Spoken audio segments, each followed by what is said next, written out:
शिवसेना उद्धव बाळासाहेब ठाकरे पक्षाचा उपनेता विजय साळवी आपल्याशी निवडणुकीसंदर्भात मनोगत व्यक्त करत आहे. कल्याण डोंबिवली महानगरपालिकेची निवडणूक दिनांक 15 जानेवारी 2026 या दिवशी होत आहे. 2014 ते 15 नंतर जवळजवळ 12 वर्षानंतर निवडणूक होत आहे. आपल्या सर्वांना माहीत आहे 2020पासून कोरोना महामारी सुरू झाली. त्यावेळी सर्व नागरिक घाबरलेले होते.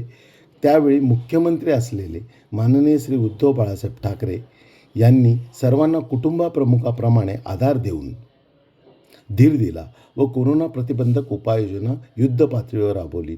विशेष करून झोपडपट्टी भागात, धारावी भागात कोरोनाचा फैलाव होऊन दिला नाही.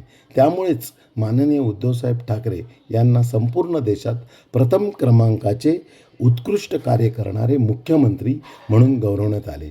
अशा प्रामाणिक व स्वच्छ कार्य करणाऱ्या मुख्यमंत्र्यांना काही स्वार्थी व लोभी लोकांनी मुख्यमंत्रीपदावरून पायउतार केले. तसेच अनेकांनी मेहनतीने रक्ताचे पाणी करून वाढवलेली शिवसेना भाजपच्या दबावामुळे ह्याच स्वार्थी लोकांनी 2 भागात विभागली व मराठी माणसांची ताकद कमी केली. आज आपली महानगरपालिकेची निवडणूक होत आहे. या निवडणुकीत उन्मत्त सत्ता व पैसा विरुद्ध सर्वसामान्य निष्ठावान कार्यकर्ते अशा प्रकारे लढा होणार आहे. या उन्मत्त सत्ता व पैशाच्या जोरावर दबावावर अनेक उमेदवारांना माघार घ्यायला लावले. लोकांना मतदान करून लोकप्रतिनिधी निवडण्यासाठी समोर विरोधी पक्षाचा उमेदवारच ठेवला नाही. असे प्रकार 1-2 नव्हे तर 20 ठिकाणी केले व लोकशाहीचा सरळ खूनच केला.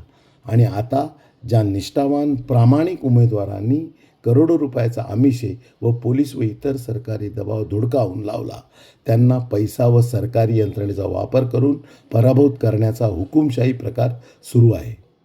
सत्ताधारी लोक पैसा, सत्ता आणि दडपशाहीच्या जोरावर घाणेरडे राजकारण करत आहेत. लोकांची सेवा, प्रामाणिकपणा आणि मूल्याधिष्ठ राजकारण यांना त्यांनी दुय्यम स्थान दिले आहे. ही लोकशाहीची निव्वळ थट्टा असून सामान्य जनतेच्या हक्कावर मोठा घाला आहे. शून्य मतदारांनो, या निवडणुकीत मशाल व इंजिन ही निशाणे घेऊन येणारे उमेदवार गरीब सामान्य आहेत, परंतु निष्ठावान व प्रामाणिक आहेत. अशा प्रामाणिक व नीतिमूल्य जपणाऱ्या उमेदवारांना विजयी करणे हे आपले कर्तव्यच नाही, तर आपली लोकशाही आदर्शवत करण्याचा प्रामाणिक प्रयत्न आहे.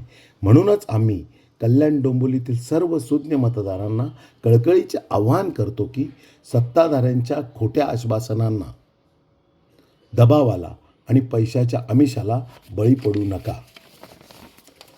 खऱ्या अर्थाने लोकांची सेवा करणाऱ्या, प्रामाणिक आणि लोकशाही मूल्यावर विश्वास ठेवणाऱ्या शिवसेना उद्धव बाळासाहेब ठाकरे आणि महाराष्ट्र नवनिर्माण सेना या पक्षाच्या निष्ठावान उमेदवारांना निवडून द्या. ही लढाई केवळ निवडणुकीची नसून लोकशाही वाचवण्याची आहे. सत्य, प्रामाणिकपणा आणि जनसेवेच्या बाजूने उभे राहा. ही लढाई सच्चाई, निष्ठा विरुद्ध उन्मत्त सत्ताधारी व वाईट मार्गाने कमवलेल्या अमाप पैशाची आहे. या लढाईत आपण सच्चाई व निष्ठेच्या पाठीमागे उभे राहावे ही नम्र विनंती. मशाल व इंजिन या निशाणेवर आपले अमूल्य मत देऊन निष्ठा व सच्चाईला साथ द्या ही नम्र विनंती. हीच खरी आपल्या महाराष्ट्राची ओळख आहे. जय हिंद, जय महाराष्ट्र.